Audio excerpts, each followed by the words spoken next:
తాకట్టులో ఉన్న బంగారాన్ని విడిపించి ఆ రోజు ఆన్లైన్ రేటుకే మేము కొంటాం. Sharma gold company. Welcome to Suman TV. నేను మీ Suman TV Nag. Saif Ali Khan Bollywood star hero. అతనికి సంబంధించినటువంటి న్యూస్ కనుక మనం చూస్తే రకరకాల కథనాలు చూస్తూ ఉన్నాము. పట్టుకున్న వ్యక్తి వేరొకరు అని చెప్పేసి, అంటే పోలీసులు పట్టుకున్నటువంటి వ్యక్తి వేరొకరు ఉన్నారు అని చెప్పేసి మాట్లాడుకుంటూ ఉన్నారు. ద సేమ్ టైం అతని విషయంలో కుటుంబంలోనే కొన్ని వాటికి సంబంధించినటువంటి కథనాలు అయితే వింటూ ఉన్నాము. అంటే ఇంట్లోనే అంతా ఉంది, బట్ బయట గుట్టు చెప్పటం లేదు. అండ్ దీని అంతటికీ కారణం సైఫ్ అలీ ఖానే అని చెప్పేసి కొంతమంది మాట్లాడుకుంటున్నారు. కొంతమంది ఏమో వీటికి సంబంధించినటువంటి కథనాలు కనుక మనం చూస్తే ఇంటి పని మనిషికి సంబంధించినటువంటి కొన్ని ఎఫ్ఐఆర్ అప్డేట్స్ ఏదైతే ఉందో వాటికి సంబంధించి మాట్లాడుకుంటూ ఉన్నారు. అయితే వీటికి సంబంధించినటువంటి వాటిలో కనుక మనం చూస్తే పూర్తి అప్డేట్స్ ఏంటి అనేది ఈరోజు మనతో పాటు హైకోర్టు అడ్వకేట్ అలగర్ రవీంద్రనాథ్ గారు ఉన్నారు. అది వారి మాట్లాడి తెలుసుకుందాం. Hello sir. హాండే నాగరాజ్ గారు. సార్, ఈ సైఫ్ అలీ ఖాన్ విషయంలో ఒక్కొక్క కథనం ఒక్కొక్క రకంగా వస్తుందండి. మనం కూడా కొద్ది రోజుల నుంచి దాని మీద అప్డేట్స్ ఇస్తూనే ఉన్నాం, మాట్లాడుకుంటూనే ఉన్నాము. ఇప్పుడున్నటువంటి అప్డేట్స్ ప్రకారం కనుక మనం చూస్తే ఏం సార్, అంటే ఏం జరుగుతుంది అని అనుకోవచ్చు అంటారు? మామూలుగా మన బాడీకి ఒక చిన్న గాయం తగిలింది అనుకోండి, ఎక్కడో చిన్న స్విచెస్ పడ్డాయి అనుకోండి, మామూలుగానే ఒక 5 కుట్లో 4 కుట్లో చిన్న యాక్సిడెంట్ జరిగినా, చిన్న ఇన్సిడెంట్ అయినా అట్లీస్ట్ ఒక 3 days 4 days హాస్పిటల్లో ఉంటాం. అయిపోయిన తర్వాత కూడా స్ట్రెచర్ మీద మళ్ళీ ఇంటికి వెళ్తాం. ఒకవేళ రికవరీ అయింది, బాగా తగ్గింది అని డాక్టర్స్ మనం ప్రిస్క్రైబ్ చేసిన తర్వాత. కానీ సైఫ్ అలీ ఖాన్ గారి విషయానికి వచ్చినట్లయితే మాత్రం ఏదైతే నిన్న ఆయన సాయంత్రం లీలావతి హాస్పిటల్ నుంచి నడుచుకుంటూ బయటకు వస్తూ చూసిన ఇమేజెస్ ఏవైతే ఉన్నాయో, ఆ వీడియోస్ ఏవైతే చూసామో, కొంత మాత్రం డౌట్ రైజ్ చేస్తారు. టోటల్ ఎంటైర్ డాక్టర్స్ కావచ్చు, సోషల్ మీడియా కావచ్చు, మీడియా ప్రతినిధులు కూడా కావచ్చు. ఎందుకంటే వెన్నుముకలో 2 నుంచి 3 అంగుళాలు ఉన్నటువంటి ఒక కత్తి విరిగిపోయి పడిపోతే దాన్ని మళ్ళీ వెలికి తీశారు. ఇది కాకుండా దేహం మొత్తం మీద కూడా 6 చోట్ల ఆయనకి గాయాలు జరిగాయి. వాటన్ని కూడా స్విచెస్ వేశారు. ఇటువంటి స్థితిలో ఉన్నటువంటి సైఫ్ అలీ ఖాన్ గారు ఎట్లా ఇంత హాయిగా నడుచుకుంటూ చేతికి ఒక చిన్న బ్లాక్ కలర్ గ్లోవ్స్ వేసుకొని నెక్ వెనకాల ఉన్నటువంటి ఇయర్ బ్యాక్ సైడ్ నెక్కకు మధ్య ఒక చిన్న స్ట్రిప్ అది ఉండి ఆయన చక్కగా నడుచుకుంటూ బయటకు వస్తూ ఎవరైతే బయట ఉన్నటువంటి ఎవరైతే ఫ్యాన్స్ ఉన్నారో వాళ్ళందరూ కూడా ఏదైతే చేతికి గాయం తగిలిందని ఏదైతే ఒక గ్లోవ్స్ వేసుకున్నారో ఆ చేతికి ఉన్నటువంటి హ్యాండ్తో ఆయన చక్కగా హ్యాండ్ షేక్ చేస్తూ అందరికి అభివాదం చేస్తూ చక్కగా నడుచుకుంటూ బయటికి రావడంది నిజంగా సర్ప్రైజ్ అవుతుంది. అంటే అంత మన సైన్స్ టెక్నాలజీ డెవలప్ అయిపోయిందా, అంటే ఇలా మందు పూస్తే అలా తగ్గిపోయింది, ఏం చూమంత్రకాలు లాంటి ఏమైనా వైద్య విధానం ఏమైనా మన దగ్గర ఉందా? బహుశా ఉంటే ప్రపంచానికి కూడా అందజేస్తే చాలా బాగుండేది, ముఖ్యంగా లీలావతి హాస్పిటల్స్ నుండి వైద్యులైతే.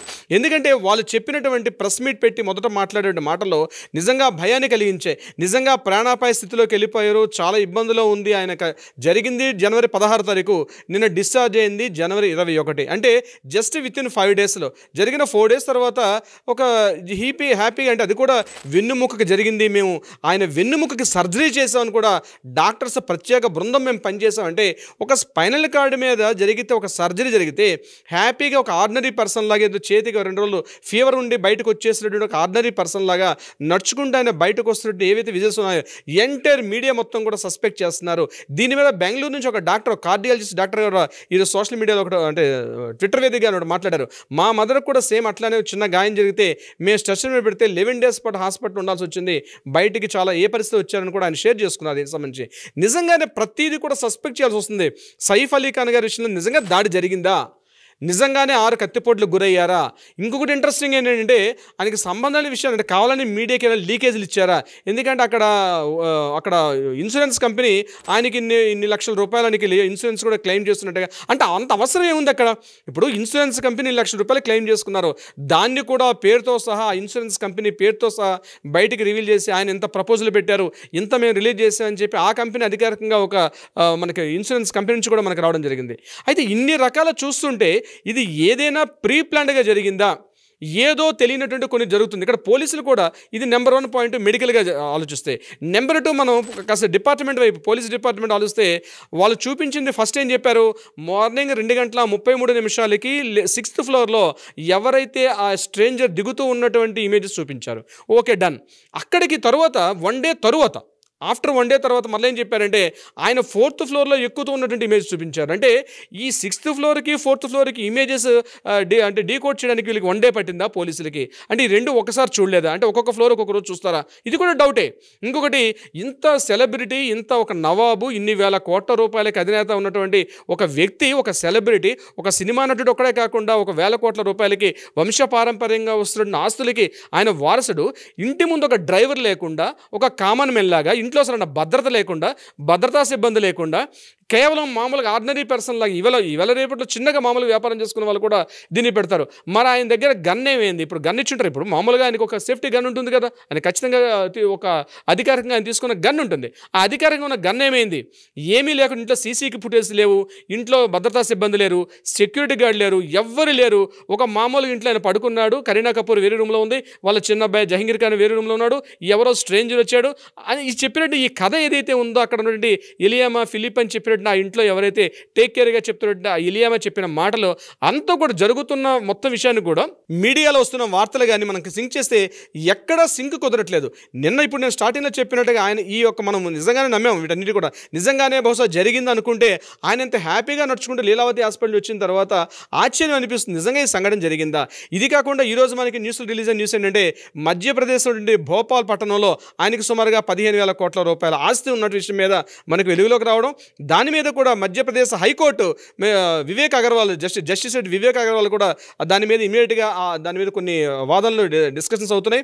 ఆయనకు ఉన్నటువంటి వంశపారంపర్యంగా ఆయనకు వస్తున్న ప్రాపర్టీ ఏదైతే ఉందో వీళ్ళు అటెండ్ కాకపోవడం, ఇవన్నీ కూడా చాలా డౌట్స్కి, చాలా స్పెక్యులేషన్స్కి, చాలా అన్టోల్డ్ స్టోరీ అంటామని చూస్తారు నాగరాజు గారు. అట్లా ఏదో స్టోరీ, ఒక హిడెన్ స్టోరీ ఏదో నడుస్తుంది. బట్ ఎందుకు పబ్లిక్లోకి మాట్లాడలేదు? ఈవెన్ కరీనా కపూర్ గారైనా మార్కెట్ అంటే ఈమె ప్రెస్ ముందుకు వచ్చి ఆవిడ మాట్లాడాల్సిన అవసరం ఉంది. ఈ యొక్క డౌట్స్ అన్ని కూడా ఆవిడ మాట్లాడాలి.